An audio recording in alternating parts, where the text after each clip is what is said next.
Hello everyone and welcome to the Hockey Hub. So today we're doing another team preview and we're looking at the Dallas Stars. Now the Dallas Stars just had a very impressive run all the way to the Stanley Cup final and did lose against the Tampa Bay Lightning.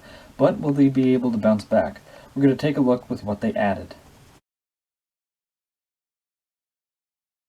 Now the Dallas Stars really haven't added anybody of note. They added Mark Pezic, who can play both forward and defense, making him a unique and valuable player.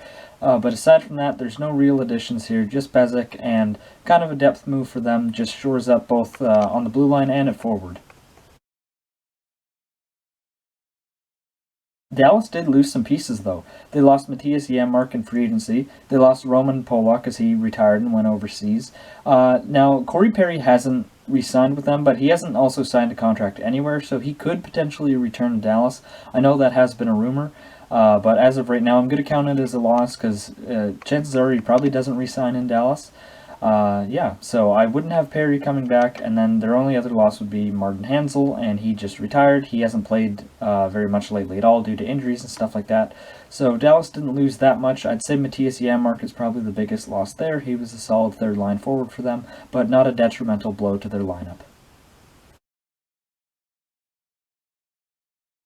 Now, Dallas's top six is one of the more underrated ones in the National Hockey League, and we really saw the depth in this forward core in the playoffs. There's obviously that big top line of Jamie Benn, Tyler Seguin, and Alexander Radulov, but Joe Pavelski, Rupe Hintz, and Denis Gurianov are real solid top six forwards as well. Gurianov recently signed a contract extension. I think Gurianov is going to be a very good goal scorer for years to come, probably a consistent 20 to 30 goal man. I don't know much more than that, but I still think, 30 goals consistently would be really good. I know a lot of Dallas Stars fans are big on him, and in general, it's a very solid forward core. Rupe Hintz has a lot of potential. I really like his game, good at both ends, and then that top line is pretty good as well. Tends to get overrated a bit, but we'll talk about that later. Dallas's top four is really good, led by youngster Miro Heiskanen. Heiskanen is one of the best two-way defenders in the National Hockey League, especially in his own zone. For such a young defender, he's so good in the defensive zone and could end up being one of the best pure defensive defensemen, obviously with his offense, with his puck-moving ability. He was Dallas's MVP in the playoffs, maybe aside from Antoine Hudobin. I really like Miro Heiskanen. I think he probably does have a Norris Trophy in his future some point. In one of those years, the NHL decides that the Norris Trophy should be based off defensive stats instead of offense, like we've seen lately. But then as far as an offensive defenseman goes, few better than John Klingberg. John Klingberg is one of the best defensemen in the National Hockey League and arguably the best at walking the line, which is, skating along the blue line and then creating a shot for offense or making a nice pass. Klingberg is such a creative offensive defenseman. He can play well in his own zone as well, and we see that Klingberg and Heiskanen is a double-headed monster for Dallas and part of the reason why they have such a good team.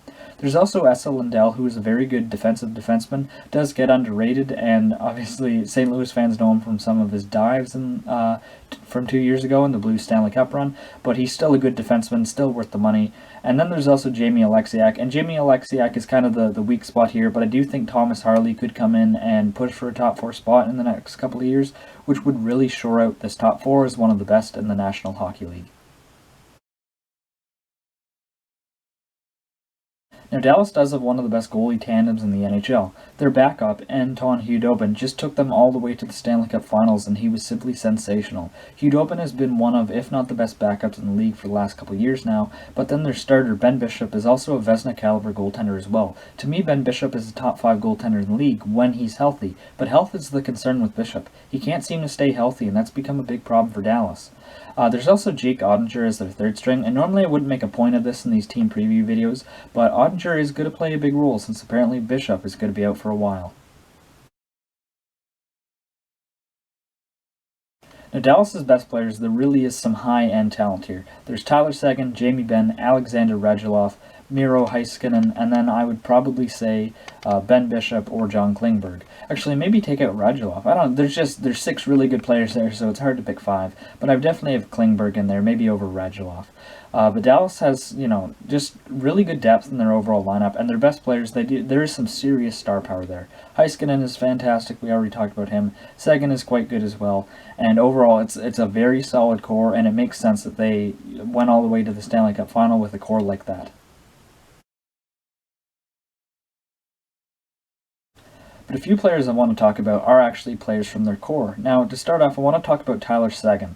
Now, I think Tyler Seguin is one of the more overrated players in the NHL, if I'm being honest. Seguin is known as an offensive centerman, but he hasn't produced much offense lately. I understand that the system Dallas plays kind of smothers offense a bit, similar to the Islanders or to Arizona, but it doesn't change the fact that Seguin's point totals haven't been all that impressive lately, and he really wasn't that much of a standout in the Stanley Cup final run. I understand he was injured, and that leads into my other part with Seguin, is that he's going to miss, possibly even the entire season next year, or at least half of it. So not having Seguin in the lineup, even though I do think he gets a bit overrated, Seguin is still a really good player, and that is going to be a big blow for Dallas. Rupe Hintz and maybe Joe Pavelski are going to have to step up for them. Because, yeah, not having Seguin in the lineup, he's their number one center. He's probably their best forward, in my opinion, so it is a big blow. They're also missing Ben Bishop, which to me is an even bigger blow. I mean, he's their starting goaltender. Thankfully, they do have one of the best backups in the league, but I'm not sure if Anton Khudobin is going to be able to carry the load of a starter over an entire schedule of, maybe 48 or 60 games. Jake Ottinger is a highly touted goalie prospect, but I'm sure Dallas would be a lot happier if they knew Bishop was going to be healthy and ready to play.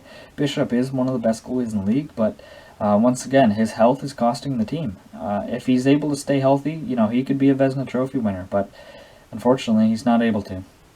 And I also want to talk about Jamie Benn. Now, Jamie Benn is their captain, and he's been under a lot of scrutiny lately due to his decline, to be honest. You can see that, Ben is kind of losing some aspects of his game, such as his speed, and for a player that plays the type of game he does, he is a power forward, that's kind of to be expected. Ben's on a massive contract, $9.5 million, and he's their captain, so you do gotta expect a bit more from him. He really did show up in this past playoffs and was one of the biggest reasons why Dallas made it all the way to the Stanley Cup final. That being said, his regular season totals really haven't been that good for the last couple of years, and he needs to bounce back if Dallas wants to be able to finish top 3 in the division and maybe go on another run again. But as far as the category I would have for the Dallas Stars, I would say that they're definitely a contender. I wouldn't say that they're a cup favorite. Even going into last year, I don't think anybody really could have predicted Dallas going all the way to the Stanley Cup final. I wouldn't say that they were a favorite going in, but they're definitely a contender. Their overall roster is really solid. They've got good depth, and their head coach, Rick Bowness, I think, he may be the oldest coach in the league, but he's, I think, a good up-and-coming coach, if that makes sense, because this is going to be his first full season as a head coach, and I really like Bowness. I think he has the potential to be one of the best head coaches in the National Hockey League. He coaches with a lot of intensity and a lot of passion, and it's really fun to see. I'm a big Rick Bowness fan, so I am hoping that Dallas can string together a good regular season next year, and, maybe they might be able to go on another playoff run again. I think with Dallas, it's more of getting to the playoffs than what they're going to do in it. I think, whenever Dallas makes the playoffs, they are a bit of a threat. So I just think that with their injuries and everything, they just have to try and make it there. Losing Bishop and losing Seguin for what could be the entire season is detrimental losses, but they need to find a way to rally around those losses and put together a good regular season. So in conclusion, I do think Dallas is a contender, and hopefully for Dallas Stars fans, they'll be able to make it. But that does it for today's video. I appreciate you guys watching till the end. Please leave a like, comment, subscribe if you haven't already, and I will see you guys later. Bye for now.